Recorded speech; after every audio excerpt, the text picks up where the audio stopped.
Bonjour à tous, aujourd'hui nous allons explorer deux méthodes essentielles de séparation des mélanges, le tamisage multiniveau et la décantation. Ces techniques sont utilisées dans de nombreux domaines comme la géologie, le traitement des eaux et la construction. Et on va voir comment elles fonctionnent en laboratoire. Prêt? C'est parti! Commençons par le tamisage multiniveau, une technique qui permet de trier les particules selon leur granulométrie, c'est-à-dire leur taille. Pour cela, on utilise plusieurs tamis empilés les uns sur les autres, de plus grands au plus petits. L'objectif est de classer les particules en fonction de leur diamètre. Les plus grosses restent en haut et les plus fines passent jusqu'au tamis du bas. Regardez bien, les graviers restent dans le premier tamis, le sable grossier passe au niveau inférieur et tout en bas, de la poussière qui va probablement se finir partout sauf là où on le veut. Ce procédé est fondamental en analyse granulométrique pour déterminer la composition des sols, mais aussi dans la fabrication des matériaux de construction comme le béton. C'est aussi utilisé en industrie agroalimentaire pour la sélection des céréales et farines. Et oui, c'est comme ça qu'on obtient notre couscous fin et le plus épais.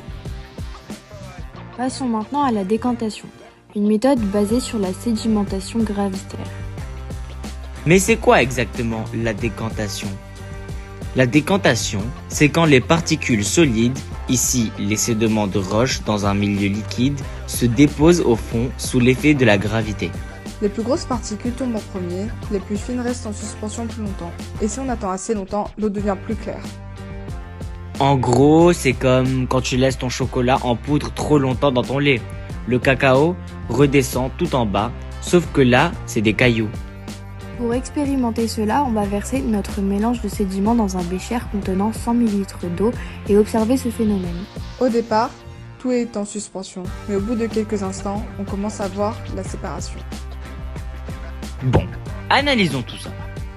Tout en bas, on a la couche la plus dense, avec du sable grossier et des petits graviers. Juste au-dessus, on a une couche plus fine et homogène, sûrement du sable fin. Ils sont un peu plus légers, donc ils ont mis un peu plus de temps à se poser. Ensuite, on observe une zone trouble entre les sédiments déposés et l'eau claire, ce qui indique que des particules très fines sont encore en suspension. Et tout en haut, une couche mousseuse et des débris probablement de la matière organique qui flotte parce qu'elle est trop légère pour couler.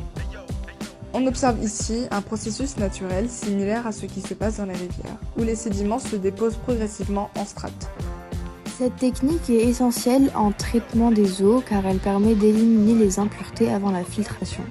Alors, pourquoi avoir étudié ces deux méthodes ensemble? Parce qu'elles sont complémentaires. Le tamisage permet une première séparation rapide, tandis que la décantation affine encore plus en fonction de la densité. On retrouve cette combinaison dans les stations d'épuration. D'abord un tamissage pour retirer les gros déchets, puis une décantation pour piéger les particules fines. Même en géologie, elles sont utilisées ensemble pour étudier par exemple l'évolution des paysages. Aujourd'hui, nous avons vu comment le tamisage multiniveau et la décantation permettent de séparer les particules selon leur taille et leur densité. Le tamisage nous donne une classification granulométrique, tandis que la décantation nous montre la répartition des particules dans un fluide. En combinant tamisage et décantation, on peut mieux comprendre comment les sédiments se comportent dans l'eau. En résumé, alors qu'en laboratoire, la décantation prend quelques minutes, dans la nature, elle peut durer de quelques jours à plusieurs millénaires selon les conditions. Et oui, dans l'océan, les particules fines en suspension peuvent mettre des centaines ou milliers d'années à se déposer sur le fond abyssal. Bon, maintenant qu'on a séparé tout ça, qui veut nettoyer? Peut-être qu'on peut attendre une évaporation naturelle?